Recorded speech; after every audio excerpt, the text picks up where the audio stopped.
राधे राधे दोस्तों, आज हम आपको सुनाएंगे कार्तिक मास की कथा। इस माह को बहुत ही पवित्र माना गया है। इस माह में ही भगवान विष्णु अपने योग निद्रा से जाग जाते हैं और तब सभी तरह के मांगलिक कार्य प्रारंभ हो जाते हैं। इसी कार्तिक मास में दीपावली का महापर्व आता है। पुराणों में कार्तिक मास की महिमा का वर्णन मिलता है।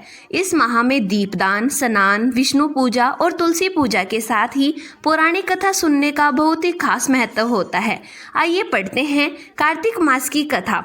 उससे पहले अगर आप हमारे चैनल पर पहली बार आए हैं तो प्लीज़ हमारे चैनल को सब्सक्राइब जरूर करें और साथ ही बेल आइकन को प्रेस करें ताकि आने वाली हर भक्ति वीडियो आप सभी तक जरूर पहुंचे।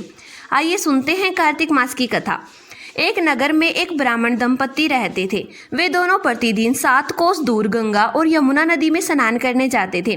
इतनी दूर आने जाने से ब्राह्मण की पत्नी थक जाती थी। एक दिन उसने अपने पति से कहा कि हमारा एक पुत्र होता तो कितना अच्छा रहता।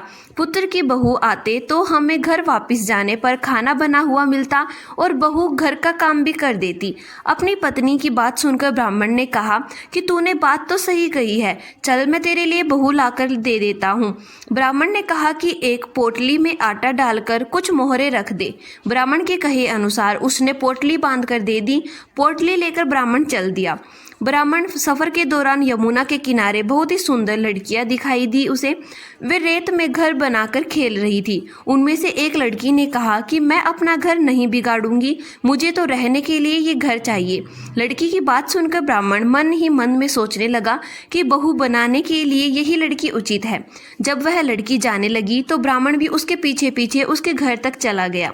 वहां जाकर ब्राह्मण ने उस लड़की से कहा, बेटी, कार्तिक मास चल रहा है, इसलिए मैं किसी के घर खाना नहीं खाता। मैं अपने साथ आटा लेकर आया हूँ। तुम अपनी माता से पूछो कि क्या वह मेरे लिए आटा छानकर 4 रोटी बना देगी। यदि वह मेरा आटा छानकर रोटी बनाएगी तो ही मैं खा लूँगा। लड़की ने जाकर अपनी माँ को ये सारी बातें बताई। माँ ने कहा, उचित है, जाकर ब्राह्मण देव से कह दो कि वह अपना आटा दे दे, मैं रोटी बना दूंगी। जब वह आटा छानने लगी तो आटे में से मोहरे निकली। वह सोचने लगी कि जिसके आटे में इतनी मोहरे हैं उसके घर में कितनी मोहरे होंगी। जब ब्राह्मण खाना खाने बैठा तो लड़की की माँ ने उस ब्राह्मण से पूछा, क्या आपका कोई लड़का है और क्या आप उस लड़के की सगाई करने जा रहे हो। यह सुनकर ब्राह्मण ने कहा कि मेरा लड़का तो काशी में पढ़ने गया हुआ है, लेकिन यदि तुम कहो तो खांड कटोरे से विवाह करके तेरी बेटी को अपने साथ ले जाऊं। लड़की की माँ ने कहा, ठीक है ब्राह्मण देव। इस पर लड़की की माँ ने लड़की की खांड कटोरे से शादी करके ब्राह्मण के साथ भेज दिया। ब्राह्मण ने घर आकर कहा, रामू की माँ, दरवाजा खोलकर देख, मैं तेरे लिए बहू लेकर आया हूं। ब्राह्मण की पत्नी भीतर से ही बोली, हमारे तो कोई भी बेटा बेटी नहीं है तो बहू कहाँ से आई। दुनिया ताने मारती थी पर आप भी मारने लगे। ब्राह्मण ने कहा कि तू दरवाजा खोलकर तो देख। जब ब्राह्मणी ने दरवाजा खोला तो सामने बहू को खड़ा देखा। उसने बहू का स्वागत किया और आदर सत्कार से अंदर ले गई। अब जब ब्राह्मण अपनी पत्नी के साथ नदी स्नान करने जाता तो पीछे से बहू घर का सारा काम करके और खाना बनाकर रखती थी। वह उनके कपड़े धोती और रात को हाथ पैर भी दबाती थी। इस तरह बहुत दिन बीत गए। ब्राह्मणी ने अपनी बहू से कहा कि बहू, कभी भी चूल्हे की आग मत बुझने देना और मटके का पानी खत्म मत होने देना। परंतु एक दिन चूल्हे की आग बुझ गई। यह देखकर बहू घबरा गई और भागी भागी अपनी पड़ोसन के पास गई और कहा कि मेरे चूल्हे की आग बुझ गई है, मुझे थोड़ी आग चाहिए। मेरी सास ससुर सुबह 5 बजे से गए हुए हैं, वह थके हुए घर आएंगे, इसलिए मुझे उनके लिए खाना बनाना है। यह सुनकर पड़ोसन ने कहा कि तू तो बावली है, तुझे यह दोनों मिलकर पागल बना रहे हैं। इनके कोई पुत्र नहीं है, ये निसंतान है। बहू ने कहा, नहीं ऐसा मत बोलो, इनका बेटा तो बनारस काशी में पढ़ने गया हुआ है।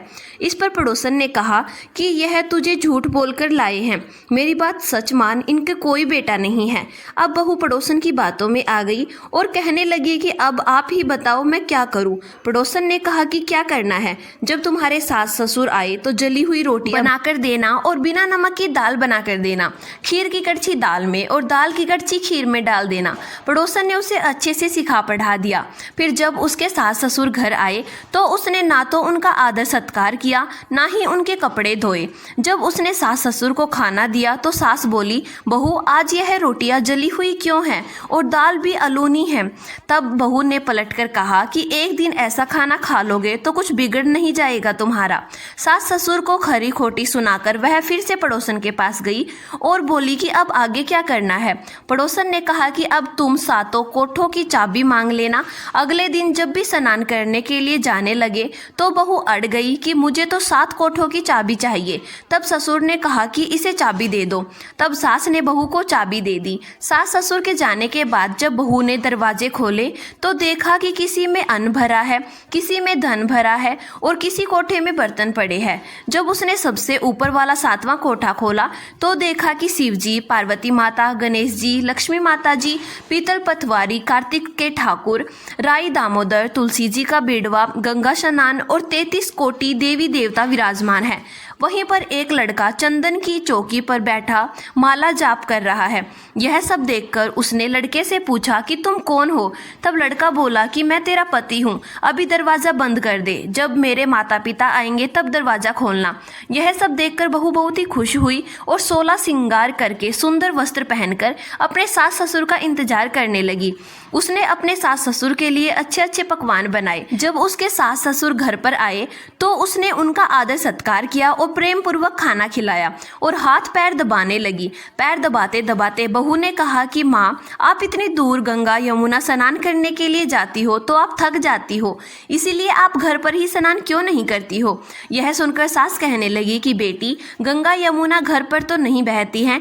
तब उसने कहा, हाँ माँ जी, बहती हैं, चलो मैं आपको दिखाती हूँ।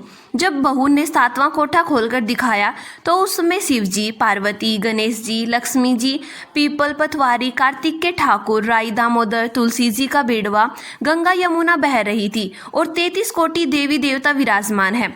वहीं चौकी पर बैठा एक लड़का माला जाप कर रहा है। माँ ने उसे देखकर कहा कि बेटा तू कौन है। लड़का बोला, माँ मैं तेरा बेटा हूँ। तब ब्राह्मणी ने पूछा कि तू कहाँ से आया है। लड़के ने जवाब दिया कि मुझे कार्तिक कदे ने भेजा है। माँ ने कहा, बेटा यह संसार कैसे मानेगा कि तू मेरा बेटा है। माँ ने कुछ विद्वान पंडितों से मदद मांगी। पंडितों ने कहा कि इस पार बहू बेटा खड़े हो जाए और उस पार माँ खड़ी हो जाए। माँ ने चमड़े की अंगिया पहनी हो और छाती में से दूध की धार निकलकर बेटे की दाढ़ी मूछ भीगे और पवन पानी से गठजोड़ा बंधे, तब मानेंगे कि यह इस माँ का ही बेटा है। उसने ऐसा ही किया। चमड़े की अंगिया फट गई और छाती में से दूध की धार निकलकर बेटे की दाढ़ी मूछ भीग गई। पवन पानी से बहू बेटे का गठजोड़ा बंध गया। यह सब देखकर ब्राह्मण और उसकी पत्नी की खुशी का कोई ठिकाना ना रहा। तो यह थी कार्तिक मास की कथा।